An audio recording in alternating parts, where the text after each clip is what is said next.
at her! Look at her face, Nika! Who is the father? Nika! Stop it, Dad! You're hurting her! Please stop. 0% Amara. 0. Private Victoria Island clinic.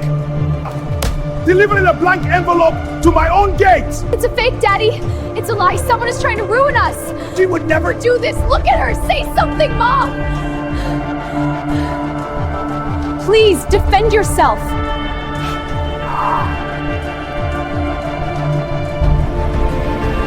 She has nothing to say. Every secret has a price, and karma never forgets. To see how this ends, subscribe right now. Our family is growing worldwide. Tell me in the comments, what country are you watching from? Now, let the story continue. She has nothing to say, because when she looks at you, she sees the lie. Get out of my sight. Now, to understand the anomaly of Amara, you have to understand the velvet cage. Lagos high society is not just about wealth. It is about blood. In Lekki, pedigree is everything. Bloodlines are traced back centuries. Chief Easy is a proud, pure-blooded Igbo kingmaker. His skin is the color of rich, roasted coffee. He moves like a man who owns the earth he walks on. Nneka is the exact same. Deeply melanated, flawless porcelain sheen. She is the absolute picture of indigenous African royalty. And then there is Amara. The world thought Nneka was just another billionaire's wife hiding a modern affair. They had no idea she was guarding a 100-year-old ghost. At St. Jude's International, Amara is a ghost among mortals. It is the most exclusive academy in West Africa. But wealth cannot buy you out of genetics. Her skin is pale olive, luminous, unplaceable. Her hair doesn't coil like her mother's. It falls in loose, cascading waves down her back. Her eyes are a piercing, unnatural hazel, golden flecked, always watching. She doesn't look like her parents. She looks like a colonial ghost haunting a modern mansion. They call it pretty privilege. The internet tells her she is blessed. But in the halls of Lekki, it is a curse. Every time Amara walks into the school courtyard, the air shifts. The white limestone pavers reflect the harsh Lagos daylight. The boys stop talking, their eyes tracking her every move. The girls tighten their grips on their imported designer bags, their knuckles turning white with resentment. It isn't just her beauty. It's the exotic, unplaceable nature of her face that drives them insane. Enter Zena, the queen bee, daughter of a ruthless oil baron. Deep cocoa skin, sharp features, aggressive glamour. Fierce, vicious, and deeply in love with a boy named Kachi. But Kachi only looks at Amara. The bullying isn't physical. Billionaires' daughters do not throw punches. It is psychological warfare. It's the cruel whispers echoing in the tiled locker rooms. It's the vicious giggles when Amara's driver drops her off. Zena, whispering, mocking, venomous. Oyinbo pepper, expat's bastard, white swan. They intentionally bump her shoulders in the narrow hallways. They spill ice lattes on her pristine champagne-colored uniform, watching the dark espresso bleed into the white fabric like a wound. Zena, cornering Amara by the infinity pool, voice dripping with malice. You don't belong here, Amara. You're a stray dog in a diamond collar. Everyone knows your mother was passing around the British expatriates in the 90s. Amara runs home that afternoon. She doesn't cry. The tears stopped years ago. She demands answers. The confrontation happens in the solarium. The air conditioning hums a low, icy tune. Shadows pool under the luxury furniture. Nneka is quietly arranging imported white orchids in a crystal vase. Her manicured nails are a flawless blood red. Amara, desperate, holding up a faded childhood photograph. "Mom, look at you. Look at Dad. Look at me. Am I adopted? Just tell me. I won't be mad. I just need the truth." Nneka's hands stop moving. Her fingers hover inches from the delicate white petals. The silence in the room becomes heavy, suffocating. It wasn't the silence of a mother comforting her child. It was the silence of a predator calculating a lethal threat. Nneka's voice entirely devoid of warmth, robotic. "You are my flesh and blood." Do not ever question your Amara, blood, Nneka hissed. screaming, There are things her in this neck world, Amara, that tendons better left straining. buried. "Then why do I look like this?"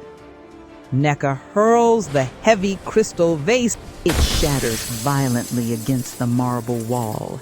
Glass shards explode inches from Amara's head. Water and crushed white petals rain down on the imported rug. Nneka, hissing, her eyes wide, feral and terrifying. "Do not ever question your blood.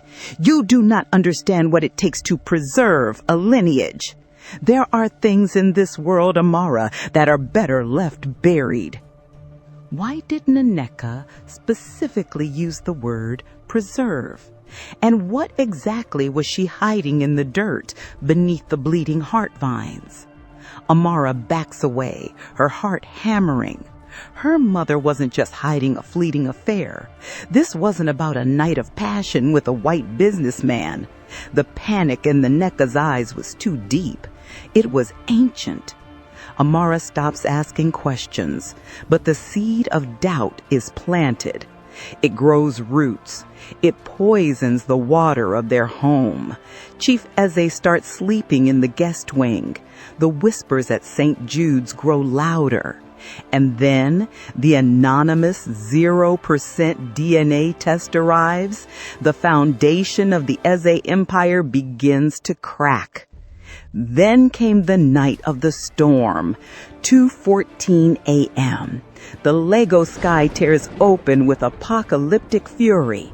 Thunder rattles the reinforced glass of Amara's bedroom window. The power grid fails. The massive estate is plunged into pitch blackness. The only light comes from violent, strobing flashes of lightning. Amara cannot sleep. The 0% paternity test burns a hole in her mind. She walks to her window. She looks down at the sprawling 2-acre botanical garden her mother obsessed over. A flash of jagged blue-white lightning illuminates the grounds. Amara's breath hitches. There, in the furthest corner of the estate, past the manicured hedges and the weeping willows, a figure is moving in the torrential rain. It is Nneka, her mother, the untouchable Lekki billionaire's wife, the woman who never left the house without flawless makeup. She is wearing a pure white silk nightgown. It is soaked through, clinging to her skin. The bottom hem is dragged through the dark mud like a soiled wedding dress. In her hands, she grips a heavy, silver-bladed shovel. She isn't planting seeds. She is unearthing something. With every violent strike of the shovel, Nneka looks over her shoulder, paranoid, frantic. The black mud splashes up, coating her face, ruining her hair, staining her flawless skin. Amara slips out of her room. She creeps down the sweeping marble staircase. She bypasses the motion sensor alarms her father installed. She pushes open the heavy mahogany back doors. She steps out into the freezing, punishing rain. The thunder masks her footsteps on the wet grass. Her mother is weeping, a low guttural wail drowned out by the storm. Nneka drops the silver shovel. She drops to her knees. Her blood-red fingernails begin to tear at the wet earth, clawing, scraping, pulling chunks of thick mud away with her bare hands. Amara watches from behind a moss-covered stone fountain. Nneka's bleeding fingers finally hit something solid. A dull thud echoes over the rain. It isn't a body. It's too small. It's a box. Amara steps forward. A twig snaps loudly beneath her bare foot. Nneka's head snaps up. Lightning flashes. Nneka's face is half covered in black mud. Her eyes are wide with a demonic primal terror, staring directly into Amara's soul. Between her filthy hands, a decaying colonial-era mahogany box is half pulled from the earth. Amara, whispering, voice trembling over the rain. What are you doing, Mom? Nneka doesn't answer. Instead, she tightens her grip on the silver shovel. You shouldn't have come out here, Amara. The silver shovel trembled in Nneka's mud-slick grip. Rain lashed against her face, washing away the dirt. It revealed eyes that were completely hollowed out by a primal, ancient fear. For 3 agonizing seconds, Amara thought her mother was going to strike her. She thought the silver blade would be the last thing she ever saw. Instead, the shovel slipped from Nneka's hands. Nneka collapsed forward. She wrapped her entire body over the rotting mahogany box. She shielded it from the rain like it was a newborn infant, like it was the only thing in the world that mattered. Nneka, sobbing into the wet earth, voice muffled and broken. Go back to bed, Amara. Please. Go back before he wakes up. Before he sees what I've done. Amara ran. She didn't look back at the shadow in the garden. She locked her bedroom door, the brass bolt clicking with a finality that made her shiver. She stripped off her wet, mud-stained pajamas. She curled into a tight ball on her silk sheets, shivering, teeth chattering. She watched the shadows on her ceiling until the sun finally broke. Morning over the Lekki Peninsula usually felt like a promise, but today it felt like an indictment. Nneka wasn't hiding a new secret. She was burying an old one. She went out into the storm because she knew the 0% DNA test would make her husband tear the estate apart. But who sent the test? And how did they know where to look? 8 a.m. Amara is in the back of her father's armored Maybach. The scent of expensive sandalwood cologne fills the cabin. They are heading to St. Jude's International. Her phone vibrates. Once, twice. Then a continuous, horrifying buzz. A mechanical seizure in the palm of her hand. Notifications are pouring in like a broken slot machine. Instagram tags, WhatsApp pings, TikTok mentions that won't stop. Amara unlocks her screen. The harsh blue light of the cracked iPhone reflects in the tinted windows. In the reflection, her hazel eyes widen into twin pools of absolute terror. It is a TikTok, posted by a burner account, but the venomous fingerprints of Xena are all over the algorithm. The video is a rapid-fire, high-speed montage. Flash, a picture of Chief Eze, dark-skinned, a proud Igbo king. Flash, a picture of Nneka, regal, deeply melanated, flawless. Flash, Amara, pale olive, hazel eyes, cascading waves. Flash, a high-definition screenshot of the anonymous 0% paternity test. The audio is a trending, mocking sound bite. When your dad is an Igbo chief, but your real dad is a British expat, hashtag Lekki scandal, hashtag Oyinbo pepper, hashtag billionaire secrets. Views, 10,000. Refresh. Views, 45,000. Refresh. Amara is suffocating in the quilted leather seat. The armored Maybach suddenly feels like a coffin. Amara records a secret vlog in the school bathroom. The white ceramic tiles are clinical, cold. The fluorescent lights overhead flicker with a rhythmic hum. Amara remembered the ashes. Every December, Aneka would burn old yellowed papers in the fireplace, baptismal records from 1924. They weren't records of a birth, they were records of erasure, a systemic sanitation of the Eze bloodline. Amara doesn't go to her first period class. When she walks into the courtyard, 500 students stop. Phones are raised. Camera flashes go off like paparazzi at a crime scene. Zena stands at the top of the marble staircase. She is sipping an iced matcha, a smirk playing on her dark, glossy lips. Amara turns around. She walks straight out the heavy iron gates. She needs to get back to the garden. She needs to see what was in the mud. 11:30 a.m. The estate is eerily quiet. The domestic staff are hiding in the kitchens. Amara runs out to the weeping willows. The storm has passed, leaving the ground soft and yielding. She finds the spot. The mud is loosely packed where Aneka had frantically reburied the box.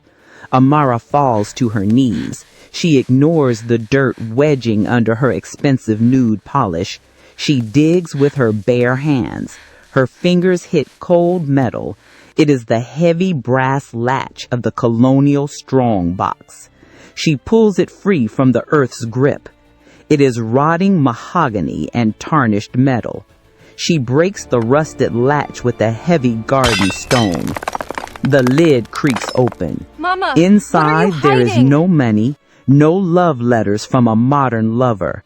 There is a 100-year-old silver locket and a diary wrapped in waterproof oilcloth. Amara opens the locket. Inside is a black and white photograph of a British colonial officer. His eyes are the exact same piercing hazel as Amara's. Tucked behind the photo is a thick coiled lock of golden blonde hair. Chief Eze's voice is a low rumbling thunderclap. Amara. Chief Eze is standing on the veranda. He isn't dressed in his usual tailored suit. He is wearing a traditional Igbo wrapper. His chest is bare. His face is carved from pure stone. The heavy iron gates of the estate are chained shut from the inside. The 12 armed security guards are gone. He has locked down the compound. Amara walks back into the house, clutching the diary behind her back. The dining room feels like a mausoleum of wealth. Her father is sitting at the head of the 20-seat mahogany table. Aneka is standing in the corner. Her eyes are swollen. She refuses to make eye contact with her daughter.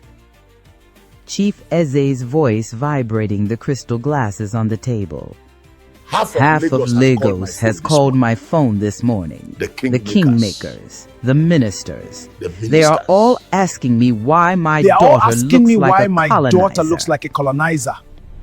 Chief Eze's massive gold signet ring scrapes slowly across the table. He drags a sealed medical kit toward him. Amara, pleading, desperate. Dad, it's a lie. Zena made that video to ruin us. Chief Eze roars, slamming his fist down. Quiet!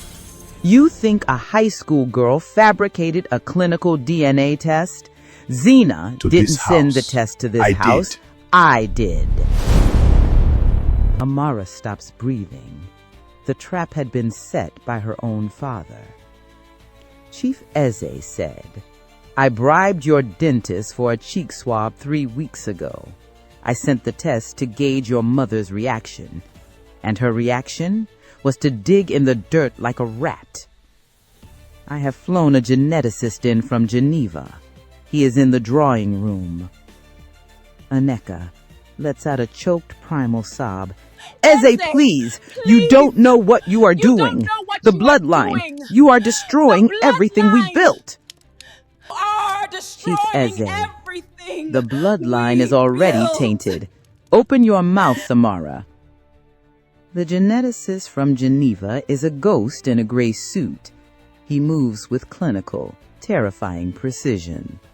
Aneka is screaming now, a primal tearing sound that rips through the velvet drapes. Amara is paralyzed. Behind her back, the wet, rotting leather of the colonial diary is slick against her palms. The swab scrapes against her inner cheek. It feels like sandpaper. It feels like the end of her life. The geneticist seals the swab in a plastic vial. He pulls out a portable high-speed sequencer. 2 hours, Chief Eze, a complete genealogical breakdown. Amara stands up. Her legs are shaking. The adrenaline is a drug, sharpening her vision. She looks at the mahogany table. She looks at her broken mother. She looks at the man she called father. And then she slams the rotting mud-caked diary onto the pristine wood. "It's not an affair, Dad. Read the date. 1924. Look at the photo. Look at the eyes. The ghost didn't come from a hotel in Victoria Island. He came from your own history." Chief Eze snatches the diary. He turns to the first page. His eyes widen. The dark, rich coffee of his skin seems to pale. He drops the book as if the rotted leather had burned his fingers. Why did the chief drop the diary? Because he recognized the name Adana, Neka's grandmother, a woman the kingmakers worshipped as a pillar of purity. The diary was the smoking gun of a century-old fraud. "It's your great-grandfather, Mom, isn't he?" Neka slowly lifts her head, mascara running in thick black rivers. "Yes, my grandmother was half British. It was a secret guarded with blood and fire. For 3 generations, the genes slept. We looked pure. We married pure, and then you were born. The recessive genes woke up. The hazel eyes, the pale skin. A century later, the ghost returned." Chief Eze staggers back, hitting the teak wall. His marriage, his status, his pure royal bloodline, all of it, a 100-year-old fabrication. You lied to me. You lied to Our me. empire, Our built empire, on a colonial bastard built ghost. on a colonial bastard's ghost.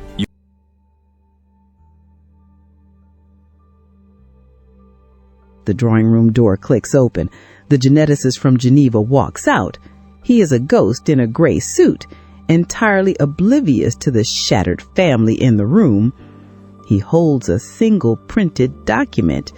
The paper is crisp, white, irreproachable. Chief Eze doesn't move. He is still slumped against the teak wall. His traditional Igbo wrapper is slightly askew. The lion of Lekki looks like a man who has seen a ghost.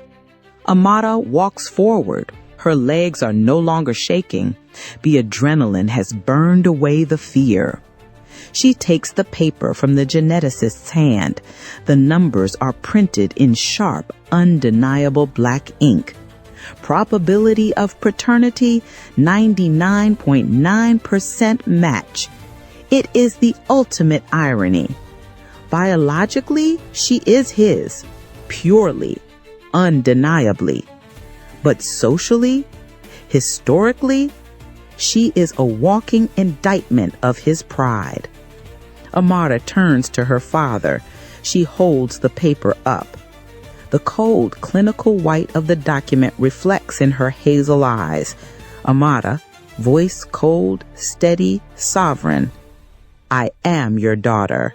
I am your flesh. I am your blood. But I am also his.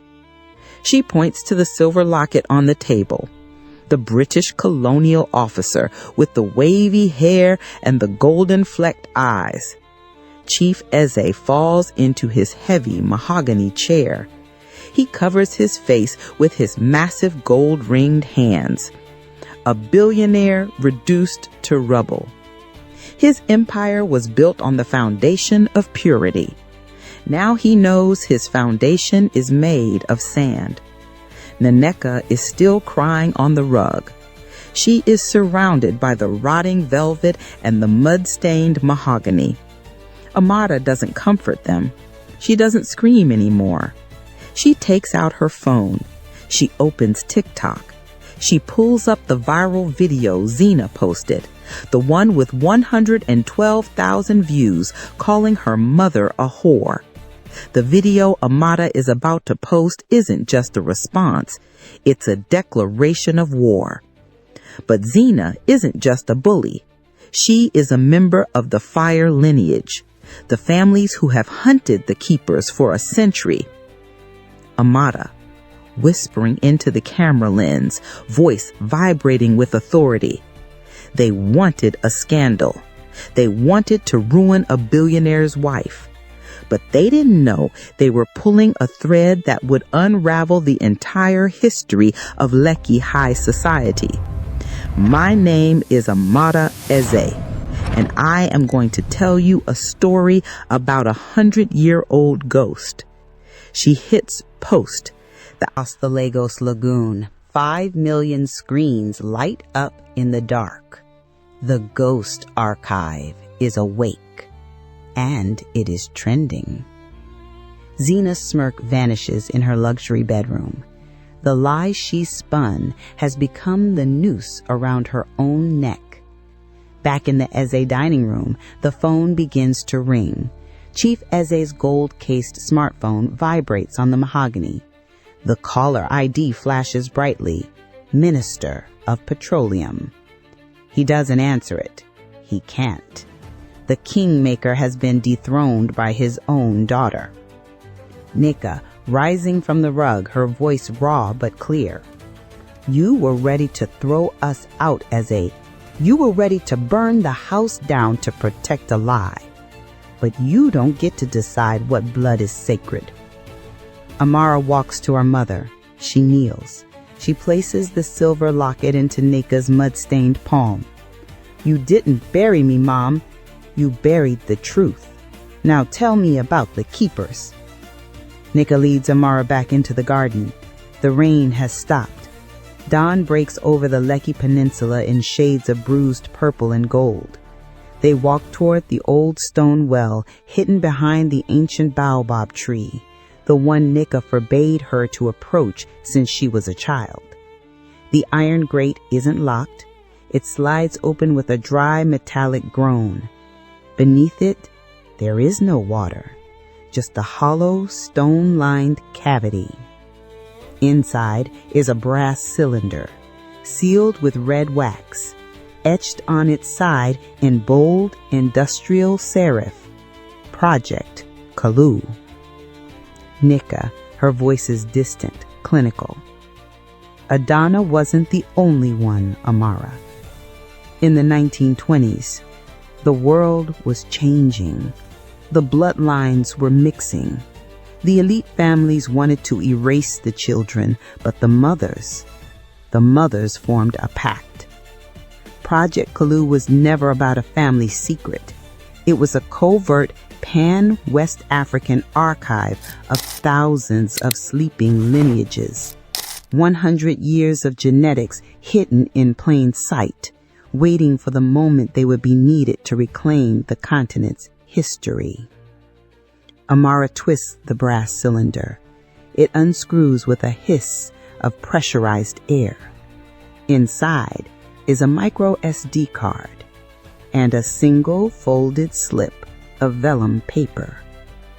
The faded ink reads, "They knew you'd come. We've been waiting. The Keepers." Amara asks, "Who are they, Mom?"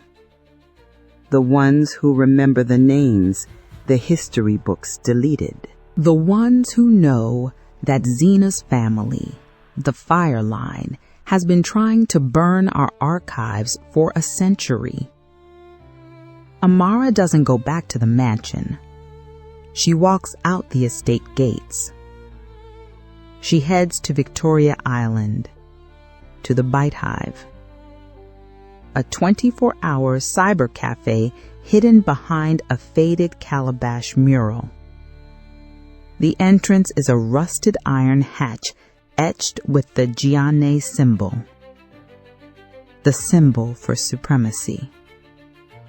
She types her name into the keypad. The hatch hisses open. Inside the Bite Hive, there are no computers, just a single terminal, a black marble desk, a brass monitor frame.